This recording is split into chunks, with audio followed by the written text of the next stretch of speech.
چھوٹی موٹی ہے اس کو آپ کے ذہنوں کے مطابق ایکسپلین کرنا چاہتا ہوں. نہ پوری تاریخ کا احاطہ مقصود ہے نہ اس کو چھوڑ دینا مقصود ہے. جو ضروری بات ہے جو میں فتح مکہ تک لے جائے گی وہ بات میں آپ سے کرنا چاہتا ہوں. تو مشرکین مکہ کی طرف سے چند ان کے ماہر سفیر حضور کے پاس آئے, جس میں سہیل بن عمرو تھے, وہ آئے جن کو بعد میں اسلام کی دولت نصیب ہو گئی. عروہ بن مسعود تھے, وہ آئے جن کو بعد میں اسلام کی دولت نصیب ہوئی. انہوں نے آ کے حضور علیہ السلام سے تبادلہ کیا. سرکار نے فرمایا اگر میں لڑنے کے لیے آتا تو تھوڑا عقل پر ہاتھ مارو, اگر میں لڑنے کے لیے آتا تو احرام کی حالت میں آتا, میں لڑنے کے لیے آتا تو اپنے ساتھ تلواریں لے کر آتا, زرع لے کر آتا, نیزے لے کر آتا. ہمارا پورا لشکر چھان کر دیکھ لو, اس میں صرف آپ کو صرف چھوٹے چھوٹے چکو ملیں گے جس سے سبزی کاٹ سکتے ہیں, یا ایک آدھ خنجر ملے گا جس کے جانور کو ذبح کر کے اس کا گوشت استعمال کیا جائے. اس کے علاوہ آپ دیکھ لو کہ اس میں تلواریں موجود ہیں. یہ تمام گویا کہ بات اب درمیان میں جاری تھی. عروہ بن مسعود اس وقت آئے مشرکین مکہ کی طرف سے. 2-3 واقعات بڑے اہمیت کے تو وہ میں آپ کے ساتھ شیئر کرنا چاہتا ہوں. عروہ بن مسعود یہ مشرکین مکہ, قریش مکہ بڑے ذہین اور بڑے اڑیل ذہن کے لوگ تھے. انہوں نے, اب ظاہر سی بات ہے کہ جب ایک ملک یا ایک فریق دوسرے دشمن فریق کے پاس اپنے کسی نمائندے کو بھیجتا ہے تو آپ خود اندازہ لگا سکتے وہ نمائندہ ان کے کتنے اعتماد کا ہوگا, جو ان کا مقدمہ وہاں پر جا کر بیان کرے. ڈھیلے ڈھالے بندے کے جس کا دل بھی بڑا نرم ہو اور ان کی اگلے کی بات میں آ جائے اور بک جائے چلا جائے, تو ایسے کو تو نہیں بنایا جاتا. تو عروہ بن مسعود جن کے نمائندے بن کے جا رہے ہیں وہ قریش مکہ ہے, وہ تو مسلمانوں کو دانتوں سے چبا ڈالیں, اتنے غصے میں وہ بیٹھے ہوئے. لیکن عروہ بن مسعود جب حضور علیہ السلام کے پاس پہنچے اور ساری بات ان کے نزدیک واضح ہوئی تو عروہ بن مسعود نے بذات خود یہ اندازہ ہو گیا کہ مشرکین مکہ میں جتنا غصہ دکھانا ایسا نہیں ہے. وہی بات جو ابو سفیان نے قافلہ نکل جانے کے بعد ابو جہل سے کی تھی کہ لڑنا نہیں, دیکھو ہمارا قافلہ نکل گیا ہے اور تمہیں جنگ کی ضرورت نہیں, لیکن اس نے جنگ خود مسلط کی. یہاں پر بھی بالکل یہ ہوا. عروہ بن مسعود بالکل مطمئن ہو گئے اور وہ اس بات کو مان گئے کہ واقعی میں حضور علیہ السلام جو بتا رہے ہیں حقائق بھی وہی ہیں اور کوئی جنگ کا ان کو ارادہ نہیں ہے. اب میں جا کر یہ ساری باتیں ان سے کہوں گا کہ عمرے کی اجازت دے دو یا نہ دے دو, یہ آپ کی مرضی ہے, لیکن وہ جنگ کرنے نہیں آئے, ایسی صورت بھی نہیں. نہ ان کے پاس وہ احرام کی حالت میں آئے اور خانہ خدا کی طرف آتے وقت تو متولی حرم ہو, تمہیں اجازت نہیں کہ تم کسی کو روک سکتے ہو. یہ کیسے روک سکتے ہو تم, اور کیوں روکو گے؟ تمہیں اجازت دینی چاہیے کہ وہ آئے. لیکن عروہ بن مسعود جب وہاں پر گئے تو وہاں پر چند معاملات ہوئے. ظاہر سی بات ہے کافروں کی طرف سے وہ سفیر تھے اس وقت, تو ان کا انداز بھی تھوڑا سخت تھا. سرکار دو عالم صلی اللہ علیہ وسلم بڑی نرمی سے ان سے بات کر رہے تھے. لیکن بات کرتے ہوئے آپ دیکھیے یہاں پر جو معاملات ہیں, عروہ بن مسعود بات کرتے ہوئے بار بار حضور علیہ السلام کی داڑھی مبارک کو ہاتھ لگا دیتے تھے, داڑھی مبارک کو ہاتھ لگاتے تھے راستہ دینے کے لیے کہ آپ اپنی قوم کو مارنے کے لیے آئے, آپ اپنی قوم کو قتل کریں گے. حضور علیہ السلام فرمایا کہ کیسی بات کر رہے ہو, کون قوم کو قتل کرنے آیا ہے, کون مارنے آیا ہے, میں حالت احرام میں ہوں. ذکر کی. لیکن جب ان کا ہاتھ بار بار سرکار کی داڑھی مبارک کو لگتا تھا تو سرکار کے دائیں طرف ایک شخص کھڑے تھے, ان کے ہاتھ میں جو چھوٹا سا ایک چکو تھا وہ اس کے ہاتھ پر چباتے تھے, اس کو کہتے تھے ہاتھ نیچے رکھ, سرکار کے بدن کو ہاتھ نہیں لگانا.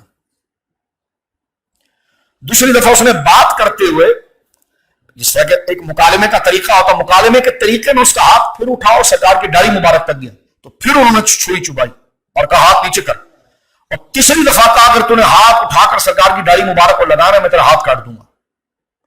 تو عروہ بن مسعود نے جب نظر اٹھا کر دیکھی تو وہ انہی کا بھتیجا تھا, حضرت مغیرہ بن شعبہ. یہ دیکھیے اسلام کی برکت ہے. فرمایا کہ تم جو ہو نجس ہو, مشرک ہو, تم نبی پاک کے بدن پر کیسے ہاتھ لگا سکتے ہو؟ تو آپ اندازہ لگائیے کہ یہ صحابہ اکرام رضوان اللہ اجمعین کا احترام رسالت تھا. یہ ہے تحفظ ناموس رسالت.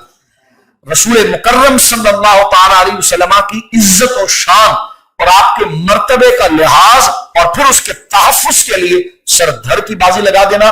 رشتہ ہو تو اس کو چھوڑ دینا, مال ہے تو اس کو چھوڑ دینا, تعلق ہے تو اس کو پسے پشت پھینک دینا, اور یہی کرنا کہ جو یہاں پر کیا گیا ہے کہ کرو تیرے نام پہ میں جان فدا, نہ بہ ایک جان دو جہاں فدا, دو جہاں سے بھی نہیں جی بھرا, کروں کیا کروڑوں جہاں نہیں. تو عروہ بن مسعود نے یہ معاملہ دیکھا کہ کتنی استقامت کے ساتھ ان کے لوگ اتنے دور کا سفر کر کے آئے ہیں, موت ان کے سروں پر منڈلا رہی ہے, لیکن اس کے باوجود یہ احترام رسالت میں اور اپنے لیڈر کے اتباع کے اندر اتنے مضبوط ہے کہ ان کے آگے کسی کو گوارا ہی نہیں کرتے. عروہ بن مسعود وہاں سے لوٹ کر گئے اور مکہ مکرمہ گئے اور انہوں نے ان سے کہا کہ دیکھو بات یہ کہ وہ جنگ کرنے نہیں آئے، لیکن میں نے ان کے اصحاب اور ان کے دوستوں کے اندر جو ڈسپلن دیکھا ہے، میں نے جو اتباع دیکھی ہے، اور اپنے نبی اور اپنے لیڈر کے اوپر جو فنائیت اور قربان ہونے کا جذبہ دیکھا ہے، میں نے ایسا جذبہ کہیں نہیں دیکھا۔ صحیح بخاری شریف کے اندر کتاب المغازی موجود ہے، انہوں نے پوچھا جی کیا دیکھا؟ تو یہی واقعہ جو اب بیان کرنے عروہ بن مسعود جا رہے ہیں، صحابہ کرام کے اس عمل نے عروہ بن مسعود کے دل کے اندر اسلام کی روشنی کو زندہ کر دیا، اور یہ حضرت عروہ بن مسعود کے اسلام لانے کا سبب بن گیا، جبکہ وہ بالکل کٹر سفیر تھے ان کے، اور کہیں سے کوئی گنجائش نہیں تھی۔ لیکن آپ دیکھیں صحابہ کرام کا دربار مصطفیٰ کا ادب اور احترام اس حقیقت پر مبنی تھا کہ جو پتھر تھے وہ پگھل گئے، اور جو اندھیرے کی جگہ تھی وہاں بھی نور پیدا ہو گیا۔ عروہ بن مسعود سے انہوں نے پوچھا تم نے دیکھا کیا ہے؟ انہوں نے کہا دیکھو میں تو آپ کا معتمد آدمی ہوں نا۔ کہنے لگے ہاں۔ کہ میں نے تو آپ کی طرف سے سفارت کے کئی جگہ پر گویا کہ میں نے ترجمانی کی۔ کہنے لگے ہاں۔ کہنے کہ میں قیصر کے پاس بھی آپ کا پیغام لے کر جاتا تھا۔ کہنے لگے جی بالکل۔ کہ کسریٰ کے پاس بھی جاتا تھا؟ کہ جی بالکل۔ کہ نجاشی کے پاس بھی جاتا تھا؟ کہ جی بالکل۔ کہ میں نے سارے فیصلے درست کیے؟ کہ جی۔ اب انہوں نے کہا، فرمایا لقد وفدت قیصر و کسریٰ والنجاشی وملوکا کثیرا، میں وہی عروہ بن مسعود ہوں جو قیصر کے پاس بھی گیا، کسریٰ کے پاس بھی گیا، نجاشی کے پاس بھی گیا۔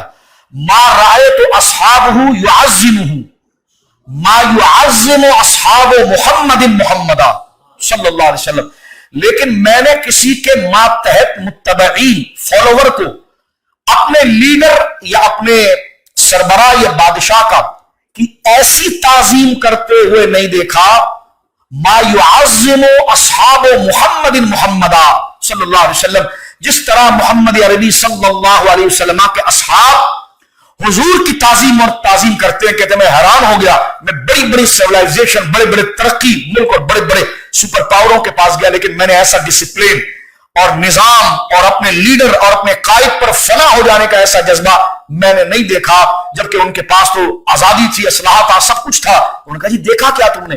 کہا میں نے یہ دیکھا ہے کہ جب ان کے نبی جو ان کے رہبر ہیں، جب وہ وضو کرتے ہیں، بدن سے پانی ہاتھ دھوتے ہیں، تو ان کے لوگ ان کی ہتھیلی کے نیچے اپنی ہتھیلیاں بچھا کر رکھتے ہیں کہ جو پانی ان کے بدن مبارکہ سے نیچے آ رہا ہے، ان کے بدن سے نیچے آ رہا ہے، تو وہ پانی کا قطرہ زمین پر نہ گرے بلکہ وہ اپنی ہتھیلیوں پر روکتے ہیں، اور پھر ہتھیلیوں پر روک کر وہ اپنے چہرے پر مل لیتے ہیں۔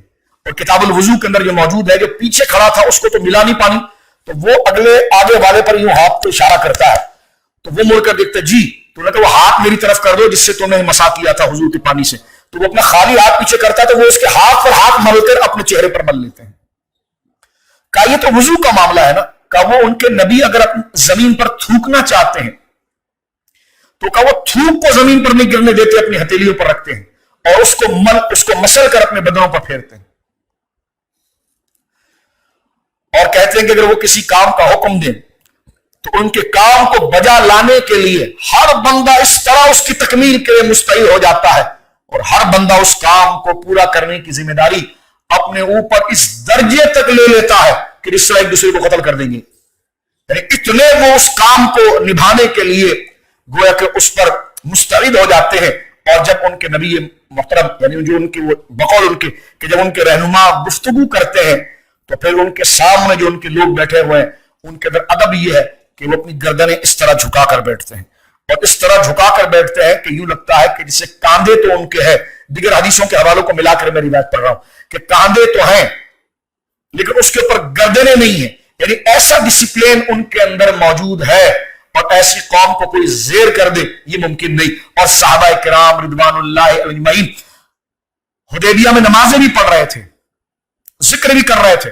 یقیناً ذکر اور نماز ان تمام چیزوں سے بھی دلوں میں ایمان کی تاثیر پیدا ہوتی ہے، لیکن عروہ بن مسعود نے ان کی نمازوں کا ذکر نہیں کیا، ان کے کسی اور ذکر کا نہیں کیا، بلکہ حضور کے ساتھ جو براہ راست ان کا ادب اور تعلق تھا اس کا ذکر کر کے انہوں نے جب بات کی تو یہ صحابہ کرام رضوان اجمعین کی سرکار دو عالم صلی اللہ علیہ وسلم کے ساتھ تعظیم اور تحفظ ناموس رسالت کا وہ عملی مظاہرہ جو دیکھا تھا، اس سے حضرت عروہ بن مسعود کے دل کے اندر ایمان کی روشنی پیدا ہو گئی۔ ایک واقعہ تو حدیبیہ میں یہ ہوا،